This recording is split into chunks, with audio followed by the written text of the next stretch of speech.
Bismillahirrahmanirrahim. Alhamdulillah wassalatu wassalamu ala Rasulillah wa ala alihi wa sahbihi wa man walah.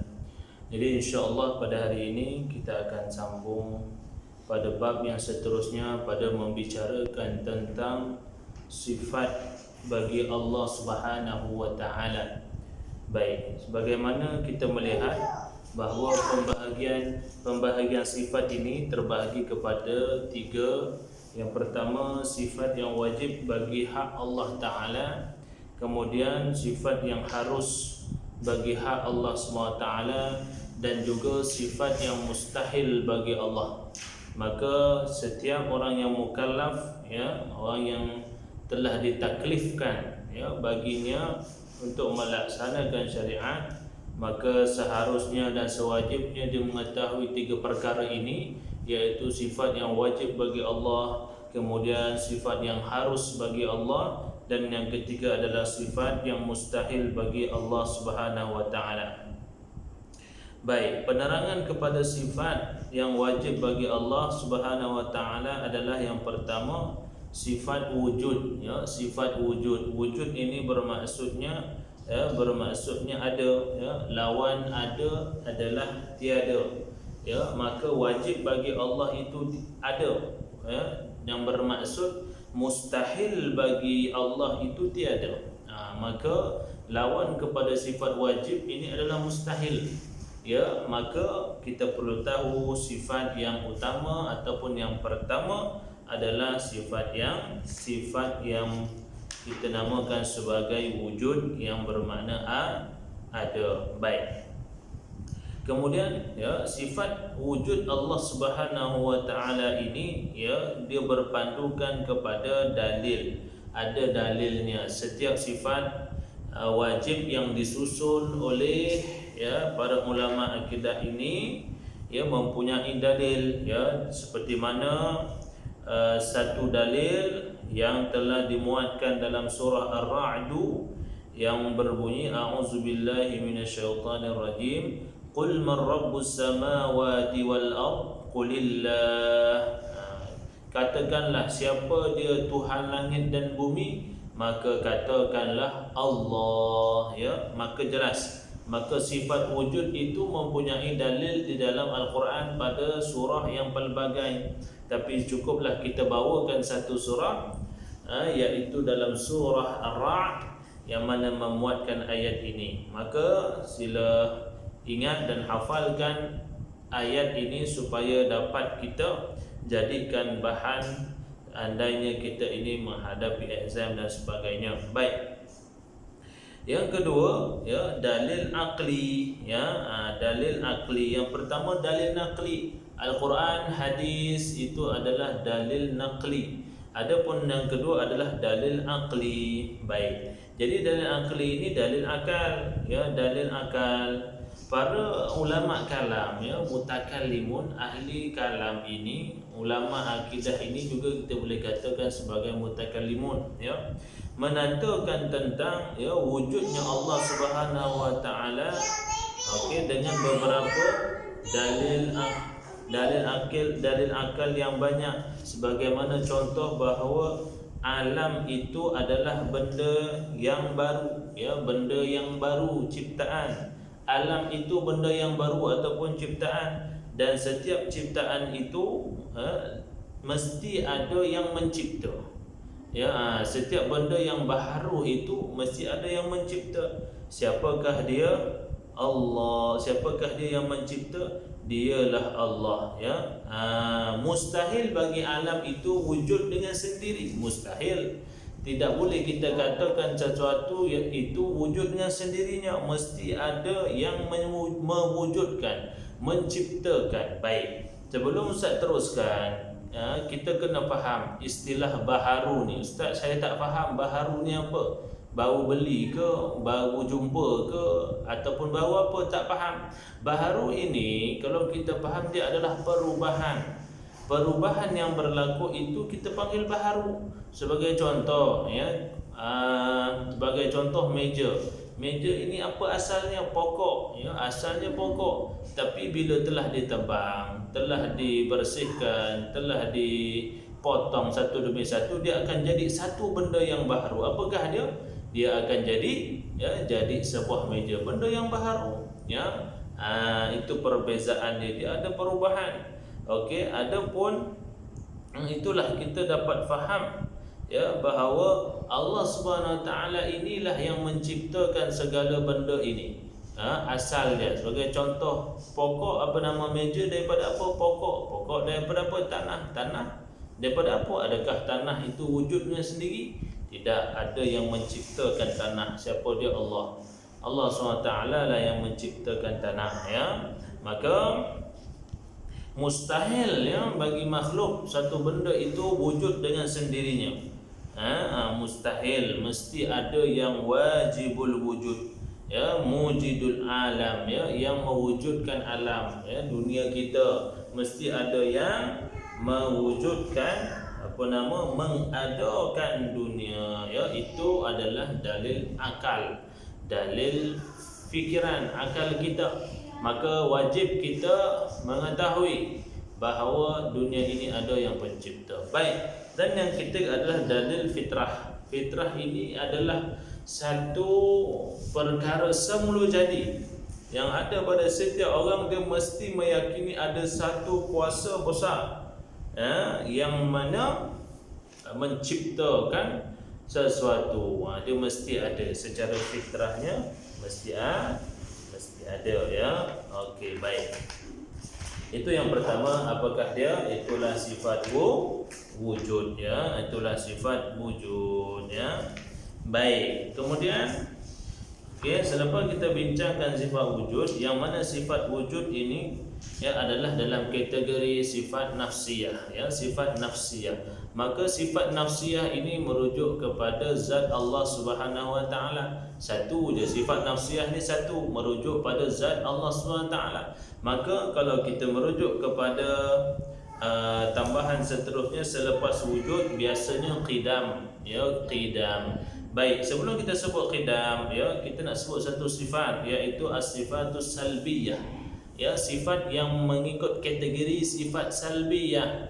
Ya, sifat salbiyah ni adalah sifat yang menafikan lawannya, menafikan lawan, ya. Sebagai contoh, ya, kalau kita kata sifat yang kategori sifat salbiyah ini adalah sifat wahdaniyah, ya, sifat wahdaniyah. Maka sifat wahdaniyah ini bermaksud ialah satu yang esa, yang tunggal, yang tidak terpisah-pisah, yang tidak terbahagi-bahagi kepada juzuk-juzuk yang lain. Maka ia adalah satu, esa, tunggal, ya. Baik, maka daripada sudut istilah sifat wahdaniyah ini adalah sungguhnya Allah itu esa pada zatnya, pada sifatnya, dan juga pada af'alnya. Segala yang berlaku pastinya daripada Allah Subhanahu Wa Taala, segalanya. Kita katakan yang menciptakan pergerakan itu Allah, yang menciptakan segala penglihatan itu Allah. Bagaimana penglihatan manusia tak sama dengan penglihatan semut. Siapa yang cipta penglihatan itu? Allah, ya. Kalau mata kita melihat dengan pandangan mata manusia begini, ya, itu mata kita nampak jelas, nampak bosi, nampaklah bosi, nampak dinding, nampaklah dinding. Tapi kalau mata semut, siapa yang tahu macam mana mata semut? Kita pun tak tahu semut tengok macam mana.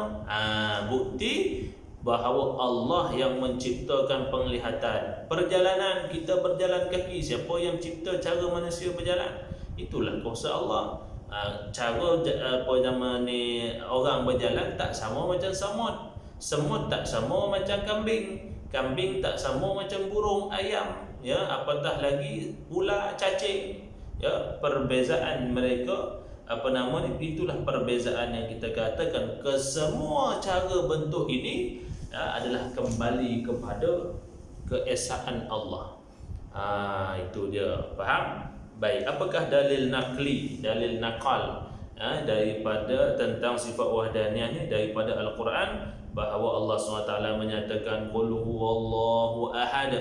katakanlah bahawa Allah itu dialah Allah yang Maha Esa, Allahus Samad, Allah adalah tempat bergantung, ya, lam yalid wa lam yulad wa lam yakul lahu kufuwan ahad.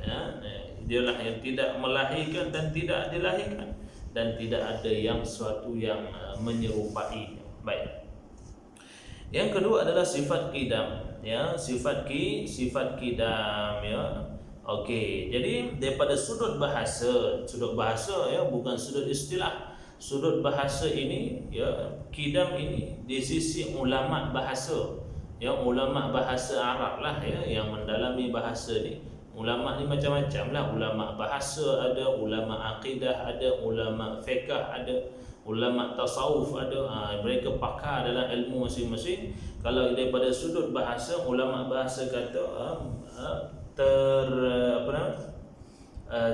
terfokus kepada qadim itu apa yang telah berlalu kewujudannya, telah wujud semenjak zaman yang lama, zaman yang panjang, dah wujud lama dah. Maka itu daripada sudut bahasa, qidam ini bermaksud sesuatu yang telah lama wujud, sekian lama wujud, ya. Baik, itu sudut bahasa. Baik, kemudian kalau daripada sudut istilah, ya, daripada sudut istilah, ya, adalah perkara yang istilah qidam ini merujuk kepada Allah ini tiada awal kewujudan bagi Allah, tiada awal kewujudan bagi Allah, dan tiada akhir bagi kekalnya Allah, tiada akhir, tiada awal kewujudannya, tiada keawalan. Macam mana ustaz tak boleh bincang tiada awal? Kalau setiap makhluk, ya, setiap makhluk itu ada tak awal kewujudan dia ada. Manusia ada semenjak Nabi Adam, awal kewujudan manusia Nabi Adam bila tahun dia wallahu alam. Kan benda-benda dunia ni ada tak kewujudannya? Ada. Kan langit ada.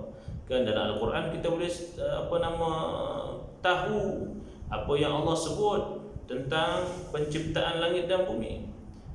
Begitu jugalah kalau kita mengatakan pada sifat Allah SWT, maka Allah SWT tiada awal kewujudannya dan tiada akhir bagi kekalnya Allah Subhanahu wa taala. Baik.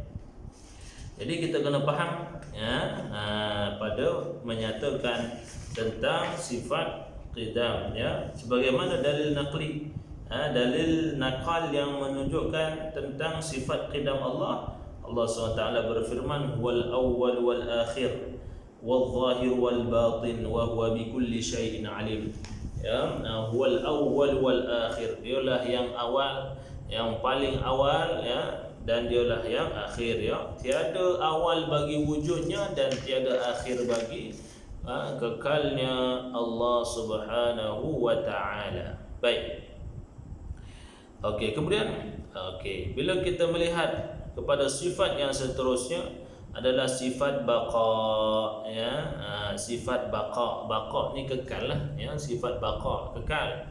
Allah itu kekal selama-lamanya, ya. Tiada awal kewujudan Allah, ya. Kalau daripada pengkiraan masa, maka tiada awal bagi kewujudan Allah dan tiada pengakhir, ya, bagi kekalnya Allah. Sebagaimana sifat baqa ini, ya, tidak ada pengakhiran pada wujudnya Allah itu, sama ada pada zatnya ataupun pada sifatnya. Baik, ya, maka Allah itu sentiasa ada, sentiasa ada, ya. Baik, dalil naqli dia apa? Dalil naqal dia apa? Kullu man 'alaiha fan wa yabqa wajhu rabbika dzul jalali wal ikram. Setiap kullu man 'alaiha, setiap ada itu akan binasa, ya. Yang tinggal, yang kekal hanyalah Allah Subhanahu wa taala. Baik. Kemudian kita ambil sifat yang terakhir, iaitu sifat al-mukhalafatu lil hawadith, ya. Sifat yang keempat, al-mukhalafatu lil hawadith, yang bermaksud tidak bersamaan sesuatu pun daripada makhluk ini, benda yang baharu ini dengan Allah Subhanahu wa taala. Tidak sama ada pada zat, tidak sama ada pada sifat, dan tidak juga sama ada pada af'al. Tidak. Maka Allah itu bersalahan.